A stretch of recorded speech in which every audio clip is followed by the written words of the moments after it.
Buenos días, mis queridos estudiantes. Yo soy el Dr. Hartman, estoy aquí con ustedes de nuevo.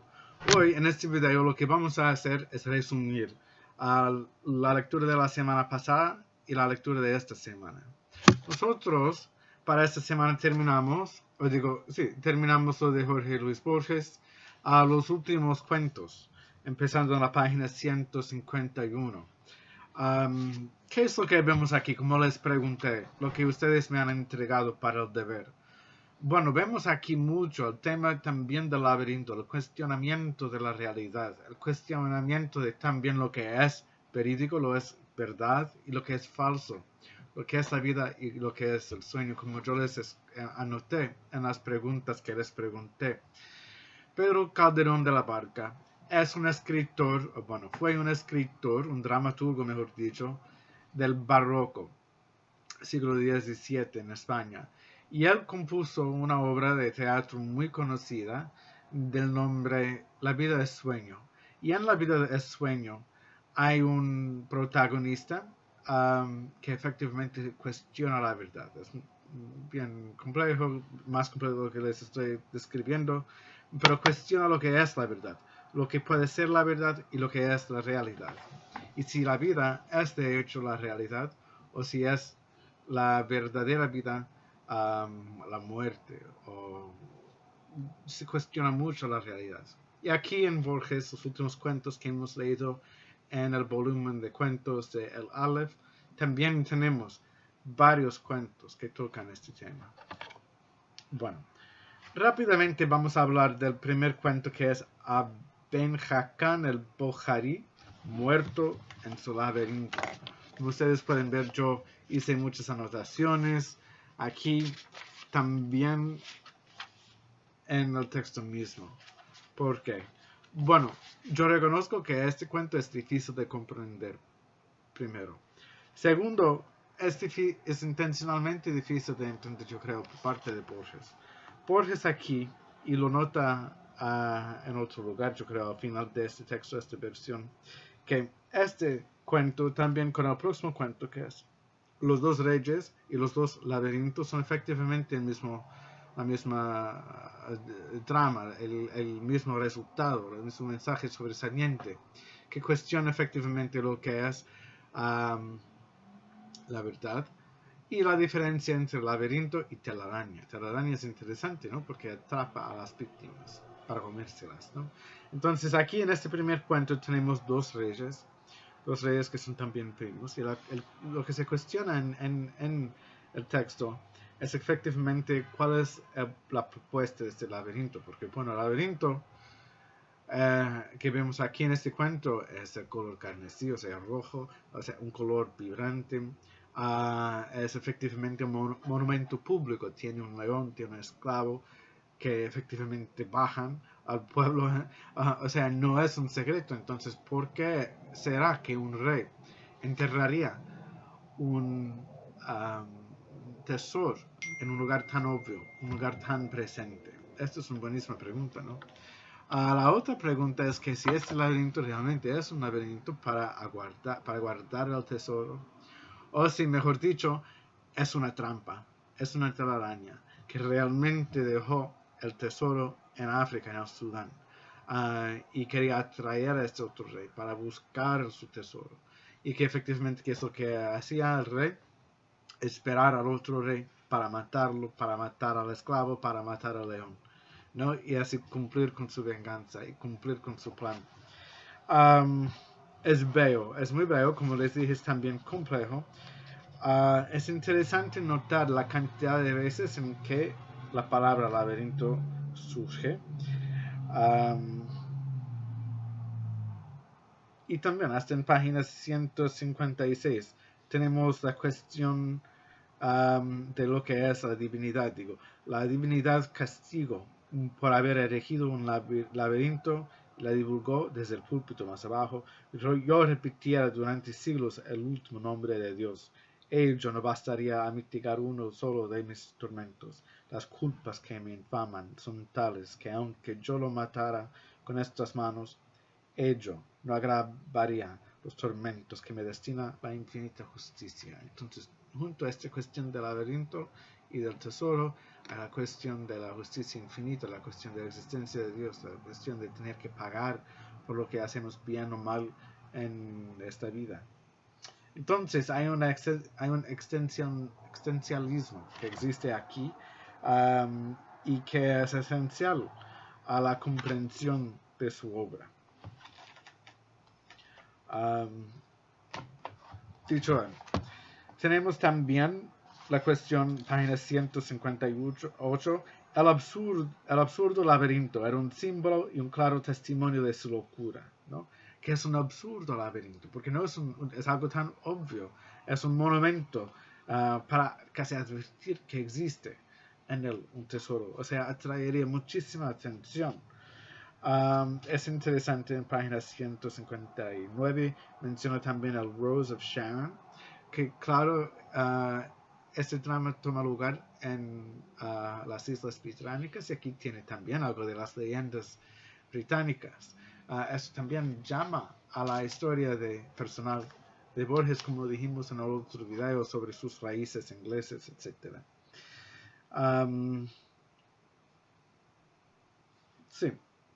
Y es interesante notar que los dos otros que llegan, uno es de nombre Unwin, que es matemático, el otro es Dunraven, el escritor, ¿no? Entonces aquí también juega con el papel de lo que piensa un escritor tan poético, etcétera. Pero luego matemático, que luego calcula efectivamente que este puede ser un monumento para atraer al otro rey, para que el rey que se escapó con el tesoro pudo vengarse. Y hay una vez en que están hacia el final del cuento en página 61 que dice aquí: los amigos hicieron noche en el laberinto, el matemático durmió con tranquilidad, no así el poeta, acosado por versos que su razón juzgaba detestables. Faceless, the sultry and overpowering lion, faceless, the stricken slave, faceless, the king. ¿No? Un poeta que está consciente de lo que significa los hechos en la vida, la matanza, etc. Pero matemático no. Tenemos algo también autobiográfico, porque claro, nuestro Borges no es matemático, es escritor. Página 162 que dice, empezaré por la mayor mentira de todas, por el laberinto increíble. Un fugitivo no se oculta en un laberinto, no erige un laberinto sobre un alto lugar en la costa, un laberinto carmesí que avistan desde lejos los marineros. No precisa erigir un laberinto cuando el universo ya lo es. Para quien verdaderamente quiere ocultarse, Londres es mejor laberinto. Entonces aquí tenemos el mensaje sobresaliente de Borges, que es el mundo en sí es un laberinto, que no hay que construir laberintos cuando el mundo ya es uno. Y no solamente eso, que Londres o cualquier otra ciudad tan grande también es un laberinto en sí. Entonces, si bien el universo es un macro laberinto, las ciudades, los pueblos, la vida, experiencias de esta vida son laberintos micros, ¿ok? Y luego aquí entra también la cuestión de la Telalandia, etc. Okay. No quiero detenernos demasiado en resumir, ustedes lo han leído, pero es bello, ¿no? Es realmente un cuento tan bello, tan complejo. Tenemos también el segundo cuento que les comenté, los dos reyes y los dos laberintos. ¿Y qué pasa? Bueno, tenemos el primer rey que atrapa al otro, el rey de Babilonia. En Babilonia, ¿en qué pensamos? Bueno, son los jardines de Babilonia, los grandes jardines. También tenemos una ciudad, un pueblo, efectivamente un reinado tan poderoso. Si nosotros conocemos la historia, sabemos que los judíos, los israelitas han sido esclavos y traídos como esclavos a Babilonia, etc. Entonces, ¿qué tenemos? Tenemos un rey de Babilonia que atrapa al rey árabe y lo pone en un laberinto. ¿Qué hace este rey árabe? Bueno, reza. Él reza y con paciencia encuentra una puerta y sale. Pero luego, ¿qué hace? Pues cumple con su venganza. Y secuestra al otro rey de Babilonia y lo pone en su desierto. ¿Qué es lo que dice? Luego le desató las ligaduras y lo abandonó en mitad del desierto, donde murió de hambre y de sed. La gloria sea con aquel que no se muere. Entonces aquí tenemos también otro elemento que sugiere que en este universo, que es un laberinto, también hay un Dios. Y como dijimos en otro video, es tan interesante porque tenemos un escritor que es ateo, que es agnóstico, que lucha interiormente con esta cuestión de la propuesta de la vida, la propuesta de la eternidad, la existencia, ¿no? Bueno, mirando también la hora, no quiero detenernos demasiado porque también quiero empezar con lo de Carmen Laforet. La espera. Tenemos el cuento de la espera, que es buenísima, bellísima. Es interesante porque aquí tenemos el porteño. Tenemos Borges escribiendo de su propia ciudad, que es la ciudad de Buenos Aires. Aquí comenta, como hemos dicho, sobre las comunidades judías, las comunidades italianas que existen, la comunidad criolla, que fue desplazada efectivamente por los italianos que fueron desplazados por los judíos. Exactamente lo que pasa aquí en Nueva York con los barrios étnicos diferentes, ¿no? Que con el pasar de las generaciones, las edades, las olas de los inmigrantes, todos esos barrios cambian de generación en generación, ¿vale? Aquí tenemos un protagonista Villari. Ahí tenemos también un apellido bien italiano, que se cuestiona en página 175 si él lee por el periódico el anuncio de su propia muerte, ¿no? Dice, también era posible que Villari ya había muerto, y entonces esta vida era un sueño. Esa posibilidad lo inquietaba. Y ahí es donde yo empecé, con la cuestión de que si la vida es sueño, etcétera, ¿no? Que llama a la tradición española, digo, de la literatura hispana, de cuestionar si la vida es sueño, etcétera, que es realmente la realidad. En página 174, última línea, que dice, a diferencia de quienes han leído novelas, no se veía nunca a sí mismo como un personaje del arte. Y eso es bellísimo, porque aquí tenemos un narrador omnisciente, efectivamente, pero que comenta sobre cómo el personaje de la ficción se entiende a sí mismo como otro que un personaje del arte, cuando precisamente es lo que es. Y eso es una es un elemento de metaficción, ¿ok? ¿En qué? En la ficción tenemos una referencia a la ficción en sí. Y yo creo, es nuestro escritor jugando un poco con la perspectiva del lector. Porque, claro, quiere un lector cómplice, un lector activo, que busca entender exactamente lo que pasa. En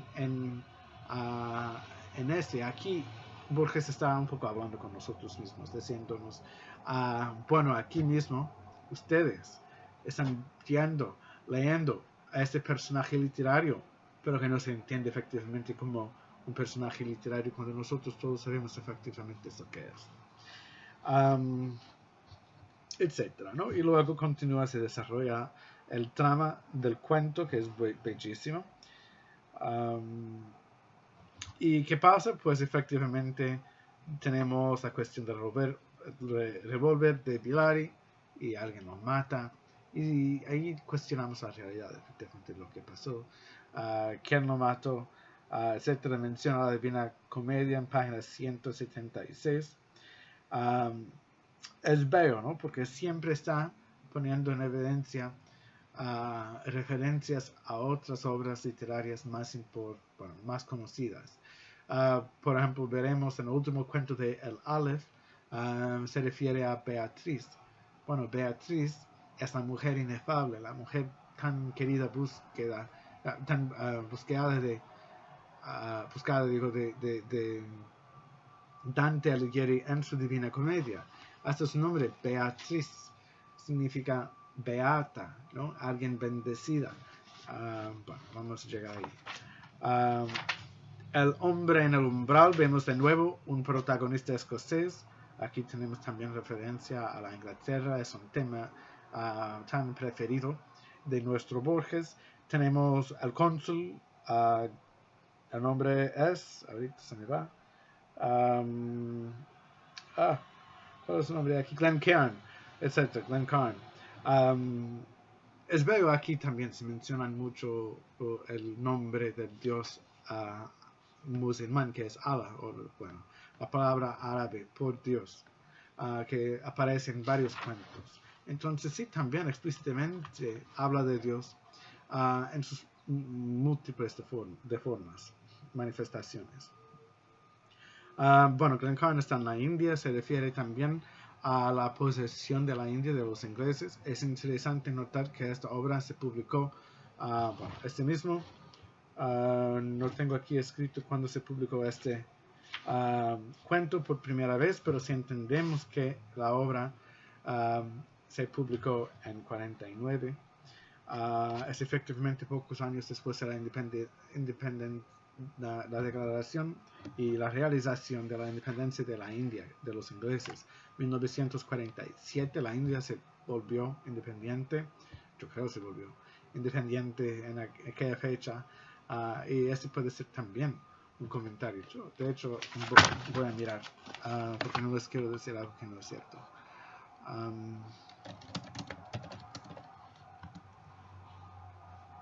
Sí, 1947, exacto. Entonces, esa es la fecha de la independencia de la India. Entonces, es claro que está también en la imaginación de los lectores de Buenos Aires de aquel tiempo.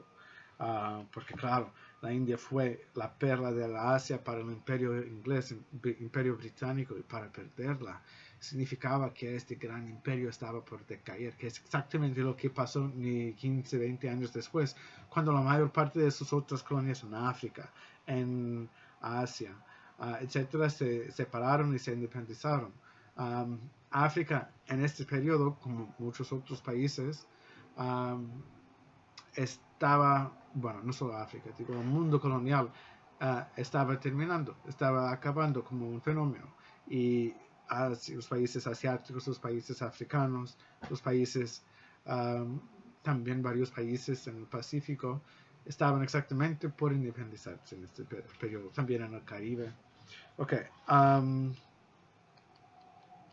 sí, entonces tenemos la necesidad de un juez para juzgar al juez, que fue tan brutal con la gente de la India. Y hasta fue una especie de ley popular que bueno, tuvieron un montín contra los ingleses y lo juzgaron y lo mandaron a la muerte. Pero claro, que esto que buscaron, efectivamente un loco, una persona que pudo decir la verdad. Todo esto es un comentario sobre el imperio, como dice aquí en página 182, que es, y cito, la censura era rígida y los diarios no comentaron, ni siquiera registraron, que yo recuerde, la desaparición de Glencairn. Un refrán dice que la India es más grande que el mundo. Glencairn tal vez omnipotente en la ciudad, que una firma al pie y de un decreto le destinó. Era una mera cifra en los engranajes de la administración del imperio. Entonces, bien, él no importó, él fue solo un personaje, pero aquí tenemos esta figura tan odiada por el pueblo indiano. Página 184 dice, la ley es mejor que el desorden. Llegó el cristiano, no tardó en prevaricar y oprimir, en paliar delitos abominables y en vender decisiones. No lo culpamos. Al principio la justicia inglesa que administraba no era conocida de nadie. Y los aparentes atropellos del nuevo juez correspondían acaso a válidas y arcanas razones. Todo tendrá justificación en su libro, queríamos pensar. Pero su afinidad con todos los malos jueces del mundo era demasiado notoria, y al fin hubimos de admitir que era simplemente un malvado. Llegó a ser un tirano, y la pobre gente, para vengarse de la errónea esperanza que alguna vez pusieron en él, dio en jugar con la idea de secuestrarlo y someterlo a juicio. Y buscaron, y cito en página 185, buscaron y nombraron un juez para juzgar un juez. bello esto. Y hay mucho más, ¿ok? Comento sobre la religión, etcétera, ¿no? Pero en fin de cuentas, ¿qué dice? Página 186. El Gran Khan acepta tener un loco como juez. Cito: dije que entregar a un loco la decisión era invalidar al proceso. El acusado aceptó, el Gran Khan aceptó tener un juez loco. Fue la contestación, cito: ¿acaso comprendió que dado el peligro que los conjurados corrían si lo dejaban en libertad, solo de un loco podían no esperar la sentencia de muerte? He oído que se rió cuando le dijeron quién era el juez. Muchos días y noches duró el proceso, por lo crecido de números de testigos. Se calló. Una preocupación lo trabajaba. Por decir algo, pregunté cuántos días. Por lo menos 19, replicó. Gente que se iba de la fiesta lo volvió a interrumpir. El vino está vedado a los musulmanes, pero las caras y las voces parecían de borrachos. Uno le gritó algo al pasar. 19 días precisamente, rectificó. El perro infiel oyó la sentencia y el cuchillo se cebó en su garganta. Hablaba con alegre ferocidad. Con otra voz dio fin a la historia. Murió sin miedo. En los viles hay alguna virtud, etcétera, ¿no? Hacia el fin vemos lo que pasa. A fuerza de empujones y imprecaciones me abrí camino. En el último patio me crucé con un hombre desnudo, coronado de flores amarillas, a quien todos besaban y agasajaban, y con una espada en la mano. La espada estaba sucia porque había dado la muerte a Gran Khan, cuyo cadáver mutilado encontré en las caballerizas del fondo, ¿no? Entonces, es un cuento detective. El protagonista es efectivamente un detective que busca entender lo que pasó a Gran Khan y lo encuentra. Finalmente tenemos el cuento del Aleph, que es el mismo nombre que lleva por título esta antología de este volumen de cuentos. Yo creo que no es tan difícil de leer, es bello. Aquí tenemos, como dije, la Beatriz. El protagonista está enamorado de una Beatriz. Aquí, como dije, Dante, en sus obras, en el medioevo, en la Divina Comedia, en la Vida Nueva, Vita Nova, en italiano, Vita Nova, el italiano arcaico, o Vita Nueva, siempre busca esta Beatriz, una beata, que no fue su mujer, porque claro, Dante Alighieri estaba casado, pero no con Beatrice, con la Beatriz. Pero existía supuestamente esta Beatriz y él estaba enamorado de ella. Entonces ella siempre sigue siendo una inefable, una intocable mujer. Pero bueno, aquí hay una Beatriz. En este cuento ella se muere y el protagonista continúa, que es escritor. Aquí tenemos un elemento súper biográfico, con el primero hermano de Beatriz. Primero hermano de Beatriz. Propone sus poesías al protagonista, que no son buenos para nada, y dice que la inspiración es este Aleph, esta cosa que existe en nosotros, en su casa, y que quería promover sus escrituras. Muestra Aleph al protagonista ve, y en este Aleph ve todo. Es como una meta-realidad. Ve absolutamente todo lo que existe en el universo. Es bellísimo como lo describe. Página, ¿dónde está? Página 206, 205, 206. Dice, bueno, vi un laberinto roto en Londres. Vi interminables ojos inmediatos escrutándose en mí. ¿Cómo? En un espejo. Vi todos los espejos del planeta y ninguno me reflejó. Vi en un transpatio de la calle Soler las mismas baldosas que hace 30 años vi en el zaguán de una casa en Fray Bentos. Vi racismos nieve, tabaco, beta cenital, vapor de agua, pi convexos, desiertos ecuatoriales y cada uno de sus granos de arena, pi en Inverness, a una mujer que no olvidaré, pi la violeta caballera, el altivo cuerpo, vi un cáncer en el pecho, vi un círculo de la tierra seca en una vereda donde antes hubo un árbol, etc. Y continúa así, más abajo. Vi a un tiempo cada letra de cada página. Eso es bellísimo. Aquí tenemos una referencia a la letra y estamos leyendo las letras en formas de palabras en esta obra. Efectivamente, que es lo que vio, tuvo lo que podemos también describir como un momento, una experiencia de mística, donde experimentó todo a la vez. Vi en un cajón del escritorio y la letra me hizo templar cartas obscenas, increíbles, precisas, que Beatriz había dirigido a Carlos Argentino. Vi un adorado monumento de la Chacarita.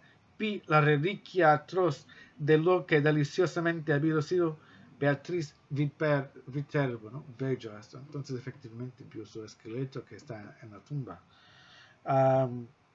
Vi la circulación de mi oscura sangre. Vi el engranaje del amor y la modificación de la muerte. Vi el Aleph. Desde todos sus puntos. Vi en el Aleph la tierra. Y en la tierra otra vez. El Aleph y en el Aleph la tierra. Vi mi cara y mis vísceras. Vi tu cara. Nótense que se está dirigiendo al lector aquí. Yo vi tu cara en el Aleph. Tú, el lector. Y aquí habla Borges. Y sentí vértigo y lloré, porque mis ojos habían visto ese objeto secreto y conjetural cuyo nombre usurpan los hombres, pero que ningún hombre ha mirado, el inconcebible universo. Más abajo, qué observatorio formidable, que Borges. Aquí tenemos Borges refiriéndose a sí mismo. Bueno. Es bellísimo. Y de hecho en página 204, o sea, antes de esa descripción dice, la primera vez que vio el Aleph, dice, cerré los ojos, los abrí, entonces vi el Aleph. Entonces estaba en el sótano, tuvo que cerrar sus ojos para luego abrirlos, para ver, y ahí está el Aleph. Arriba, ahora el inefable centro de mi relato, ¿no? Entonces aquí también tenemos un escritor diciendo, ajá, el inefable centro de mi relato. Empieza aquí mi desesperación de escritor. Esto es todo autobiográfico. Aquí nos habla Borges. Todo lenguaje es un alfabeto de símbolo cuyo ejercicio presupone un pasado que los interlocutores comparten. ¿Cómo transmitir a los otros el infinito, Aleph, que mi temerosa memoria apenas abarca? Los místicos, en análogo trance, etc., ¿no? Y continúa. El Aleph, como sabemos, es la primera letra del alfabeto hebreo. Claro, el idioma hebreo es importante para quien estudia la teología, o sea, es hasta en el periodo de Jesús, si bien no hablaba hebreo, hablaba aramaico. El hebreo hasta en aquellos años fue el idioma de los israelitas, el idioma religioso. Bueno, y en fin de cuentas, ¿qué es lo que decide? Mentira al primero hermano de Beatriz, dice que no vio nada y así, y le avisó que se fuera para el campo para descansar. Luego recibe noticias que recibió muchos premios por su escritura, que su ficción fue estupenda. Y él, Borges, el protagonista autobiográfico tal vez, nos imaginamos, no hizo nada con sus poesías, con sus poemas. Esta es la gran ironía que nos muestra a lo largo de sus obras. Y también es interesante porque Borges en sí tuvo mucho éxito en este periodo de su vida, por lo que estaba escribiendo y publicando, etc. Entonces, por un lado, es una obra metaliteraria, juega con la idea de la realidad, juega con la ironía, y luego al final sugiere que hay un Aleph verdadero que ese otro que había sido destruido cuando demolieron la casa en Buenos Aires, que hay realmente otro. Y cito,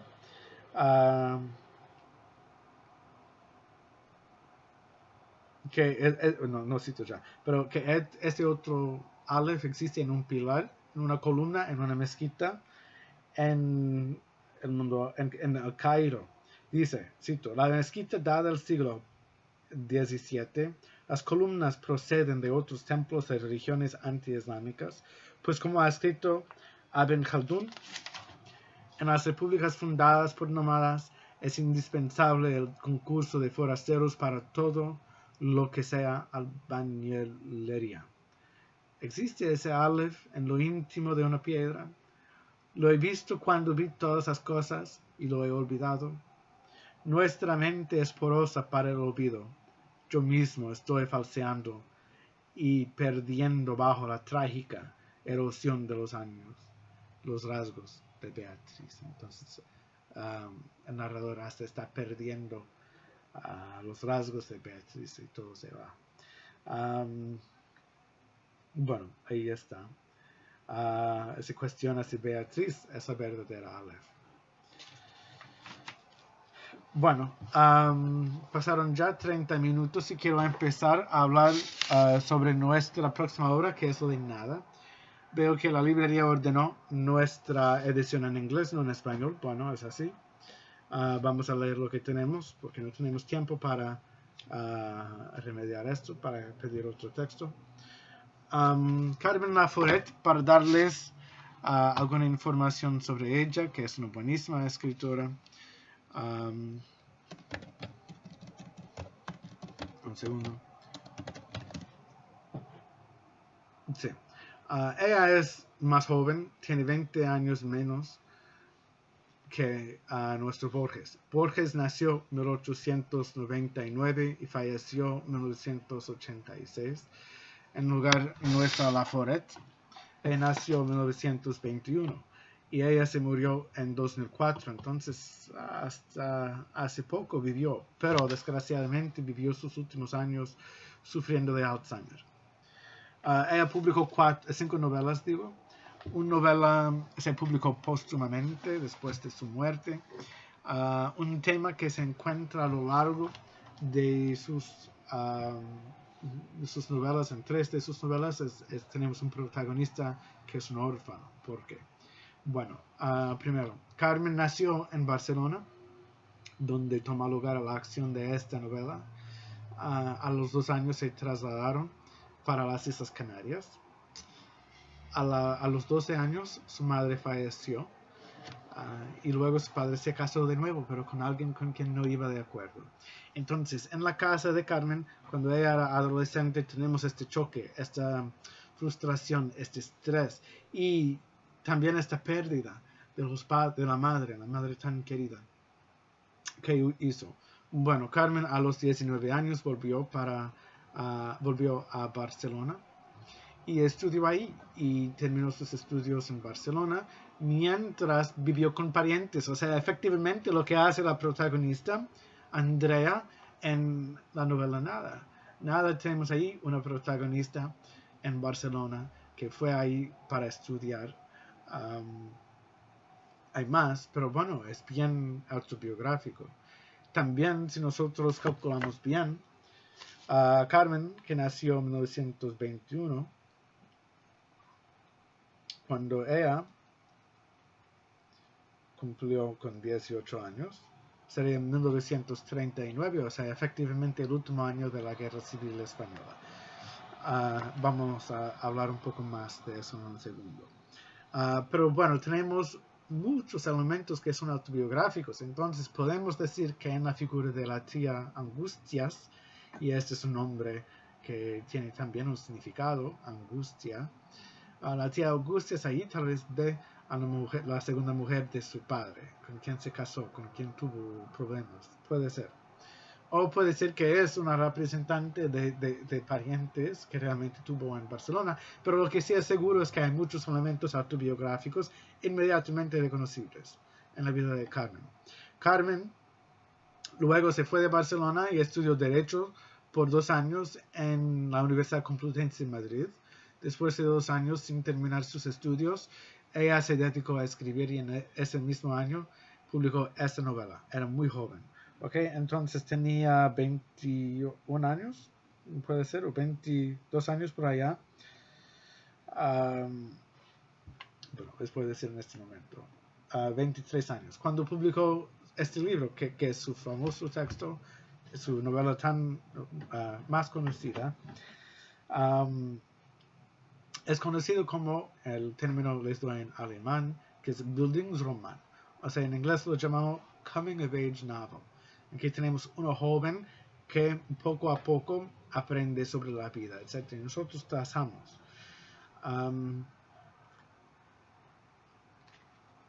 Como les comenté, escribió y vivió en Barcelona inmediatamente después de la Guerra Civil Española. La Guerra Civil Española duró 3 años, fue súper sangrienta, afectó muchísimo a Cataluña, que es la región en que se encuentra Barcelona. Y aquí tenemos muchos elementos que sugieren, que comentan que sus tíos, Juan y Román, lucharon en la guerra civil, pero de un modo cuestionable. No se sabe exactamente si eran espías, si eran comunistas o de la izquierda, y luego fueron traidores, o qué es lo que hicieron. Lo que sí reconocemos es que los izquierdistas perdieron la guerra civil española, y que es lo que tenemos en este periodo en 39, o cuando escribía nuestra Carmen Laforet, un país sufriendo muchísimo de lo que pasó en la guerra, que tenía como dictador Francisco Franco, quien fue el general, como Carmen Laforet es el general que estaba estacionado por mucho tiempo en las Islas Canarias, en la Segunda República, o sea, en España antes de la Guerra Civil. Cómo escribe sobre la dureza, la crudeza de la vida, en modo tan franco, es un elemento que conocemos como el tremendismo. Es un recurso literario, un género literario que se surgió en España después de la Guerra Civil Española.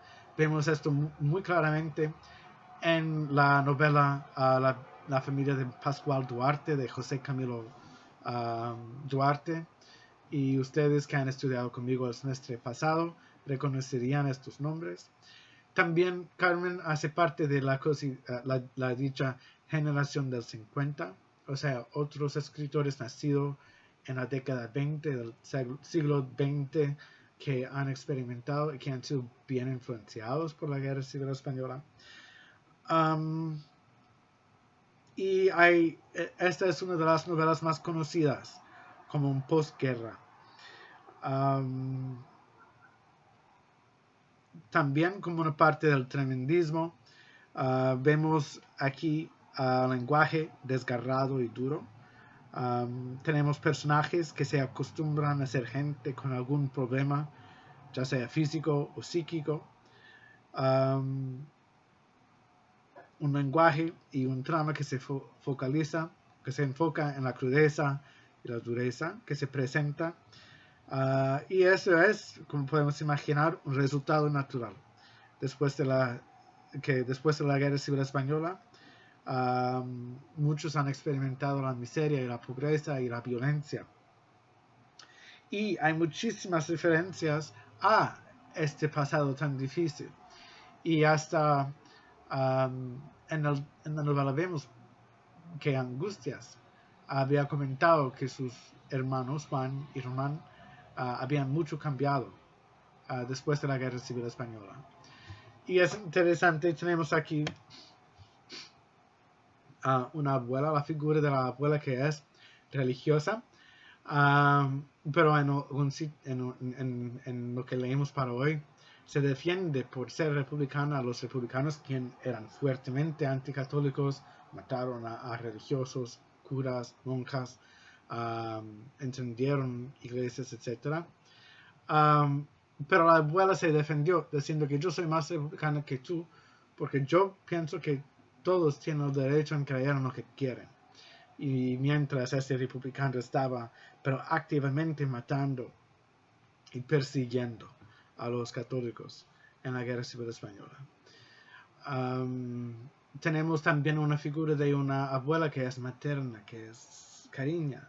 Hay un cariño que tal vez ella no ha experimentado en su casa no huérfana, pero después de haber perdido a su madre o mientras vivía con sus parientes. Tenemos figuras todos sus personajes efectivamente tienen relaciones amorosas que son interesantes, intercaladas, interconectadas. No entendemos explícitamente exactamente qué o cómo, pero sí lo que sabemos es que Juan conoció a Gloria, Gloria se embarazó, fue a vivir con la familia de Juan en Barcelona durante el resto de la guerra. Ella la llamaron puta porque estaba embarazada sin estar casada, que especialmente en aquel tiempo en España fue algo impensable. Fue una mujer embarazada pero no casada era un escándalo. Fue una persona que no tenía virtud, que no tenía honor. Mientras Juan luchaba en la guerra, sospechamos de lo que hemos leído que Román tuvo también relaciones con ella. Román también tuvo relaciones con la criada de nombre Antonia. Angustia, sospechamos, ha tenido relaciones con don Jerónimo, su jefe, mientras don Jerónimo estaba con ellos escondido durante la guerra. Evidentemente lo perseguían. Y que en algún momento, ¿qué es lo que hace?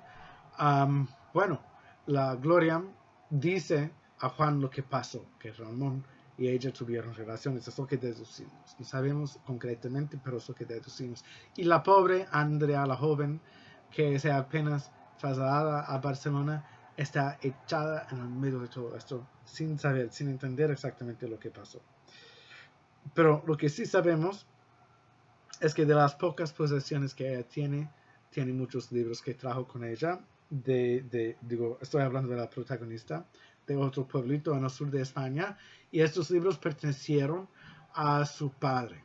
Entonces quiere decir que su padre, quien no respeta a Angustias, fue intelectual, tenía muchos libros, y ella más que nada trajo con ella, cuando se fue para Barcelona, los libros de su padre, que quería continuar estudiando en la universidad. Y esto es algo fascinante que vemos muy común en la literatura española, este amor por los libros. Es una fascinación por la literatura y se comenta, pero mucho, en la literatura. Es como metaliterario, efectivamente, si queremos. Es interesante, aquí tenemos también una intriga y un misterio, que son dos géneros literarios que no eran muy comunes en el periodo en que escribía Carmen Laforet, pero que hoy en día, como vemos en las obras de Carlos Luis Zafón, La sombra del viento, etc., son géneros muy comunes y muy buenos, pero ella era una persona muy innovadora en ese tiempo para empezar a escribir eso. Y sí, pues estamos aquí al empiezo de nada. En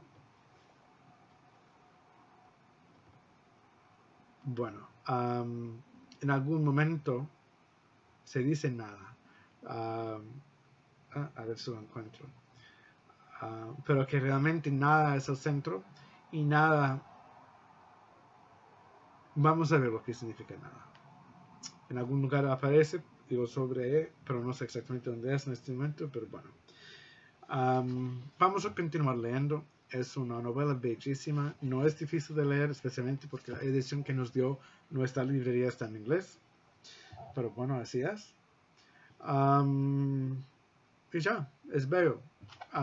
Si tienen preguntas, por favor que me escriban un correo electrónico. Estoy aquí para ayudar a ustedes. Por favor, que sigan leyendo. Y gracias por su atención. Hasta el próximo video. Chao, chao.